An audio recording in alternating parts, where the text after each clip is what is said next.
आज हम कुछ अलग टॉपिक पर बात करते हैं। कोई ऐसा टॉपिक जो एकदम छोटे शब्दों में बयां हो जाए और लाइफ की एक सच्चाई को बता जाए। वैसे बहुत सारे टॉपिक्स पर आज तक हम बात कर चुके हैं, लाइक स्ट्रगल हो गया, सक्सेस हो गया एंड डर हो गया एंड ऐसे बहुत सारे टॉपिक्स थे जिस पर हमने आज तक बात की। लेकिन उससे अलग भी एक जिंदगी है, तो मेरी यहाँ पर यही कोशिश है कि आज का टॉपिक कुछ अलग हो जाए। लास्ट वीक में जब मैं ऑनलाइन कुछ चीज़ें पढ़ रहा था, तभी मेरे सामने लाइफ से रिलेटेड कुछ कॉट्स आ गए और तभी मैंने हैरी पॉटर बुक की ऑथर J.K. रॉलिंग का एक कॉट पढ़ा और वो कॉट कुछ इस तरह से था कि सपनों के चक्कर में जीना भूल जाना अच्छा नहीं है। ये बात मुझे कहीं ना कहीं अंदर तक छू गई। इसे पढ़ने के बाद अंदर से मैं अपने बारे में सोचने लगा।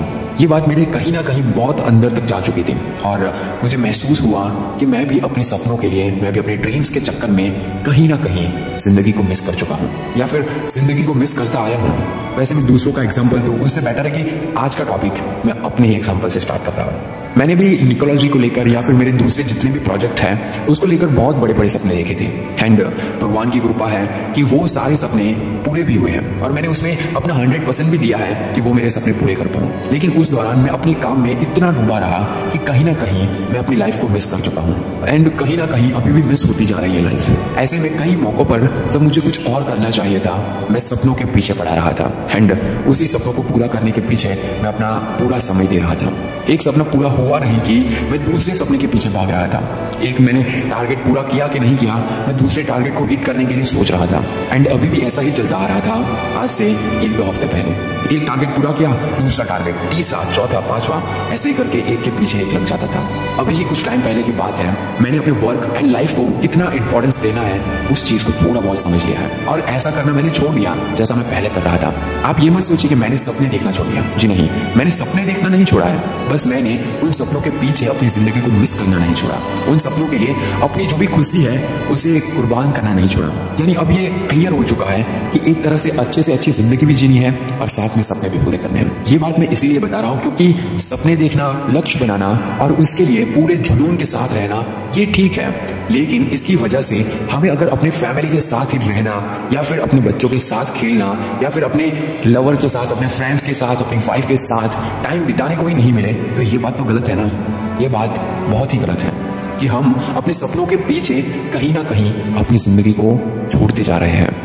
याद रखिए, जिंदगी के अंत में जब हमारा टाइम खत्म हो जाएगा तब किसी भी मटेरियल चीज से ज्यादा रिश्ते मायने रखते हैं। वो पल मायने रखते हैं जो हमने अपनी फैमिली के साथ गुजारे हैं, वो पल मायने रखते हैं जो हमने अपने फ्रेंड्स के साथ गुजारे हैं और ये बात एक दिन सबको समझ आ जाती है। आई एम 100% श्योर कि ये कुछ टाइम के बाद हर एक इंसान को समझ आ जाएगी, लेकिन ये जिंदगी गुजर जाने के बाद अगर वो चीज समझ आए तो वो क्या काम का।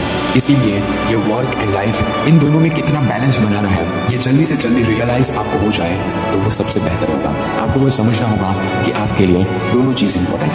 वैसे सोचिए जरा कि आज से कुछ साल पहले जब हम छोटे थे, मतलब कि 10 साल ले लो या फिर 20 साल ले लो, उसकी तुलना में लाइफ बहुत ही बदल चुकी है, बहुत बदल चुकी है। आज टेक्नोलॉजी की नजर से देखा जाए तो चीजें बहुत ही एडवांस आ चुकी हैं कि जिसकी वजह से हम कभी भी किसी से भी फेस टू फेस बात कर सकते हैं। हम कुछ ही घंटों में उसके पास पहुंच सकते हैं और उसे मिल सकते हैं। इस हिसाब से तो पहले की अपेक्षा से आज हमें एक दूसरे से ज्यादा और करीब होना चाहिए था।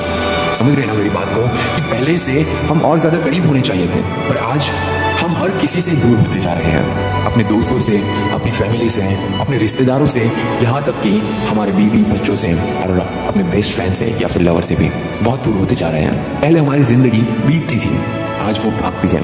पहले हम पूरे मोहल्ले को जानते थे, आज ये भी पता नहीं होता है कि 2 घर छोड़ के कौन रहता है।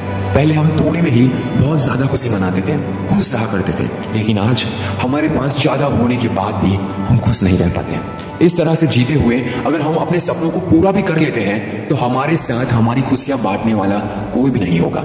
इनफैक्ट उस समय हमें एहसास होगा कि हमने जो पाया है वो उसकी तुलना में, उसकी कीमत के सामने कुछ भी नहीं है जो हमने खो दिया है, हम खो चुके हैं। वो ऐसी चीज हम खो चुके हैं जिसके सामने जो पाया है उसकी कोई भी कीमत नहीं, चाहे वो करोड़ों रुपए हो, बड़ा सा नाम हो, स्टेटस हो, कुछ भी हो, लेकिन हमने जो खोया है उसके सामने वो सारी चीजें कुछ भी नहीं थी। इसीलिए आज से ही अपनी जिंदगी को बदलिए, कुछ अलग तरीके से जिंदगी को जीना स्टार्ट कीजिए। वर्क एंड लाइफ के बैलेंस को समझने की कोशिश कीजिए कि दोनों इंपॉर्टेंस है, लेकिन कौन सी चीज को कितना इंपॉर्टेंस देना है वो आपको समझना होगा। एंड वर्क एंड लाइफ को बैलेंस बनाना सिर्फ आपके माइंड में मत रखिए, उसे रियलिटी में यूज कीजिए, क्योंकि ये आपकी जिंदगी को और भी बेहतर बना देगा, आपकी जिंदगी को और भी खुशहाल बना देगा। करिए, बहुत खूब काम करिए, इतना काम कि कोई और ना कर सका हो। लेकिन जिनके लिए आप वो काम करते हैं, जिनके लिए आप पैसे कमाते हैं, जिनके लिए आप सेविंग करते हैं, जिनके लिए आप घर बनाना चाहते हैं, उन्हें कभी मत भूलिए, उन्हें कभी भी मत भूलिए, क्योंकि ये जिंदगी एक ही बार मिली है। उनके साथ भी जीने की कोशिश कीजिए। बेस्ट ऑफ लक आपकी जिंदगी और आपके सपनों के लिए।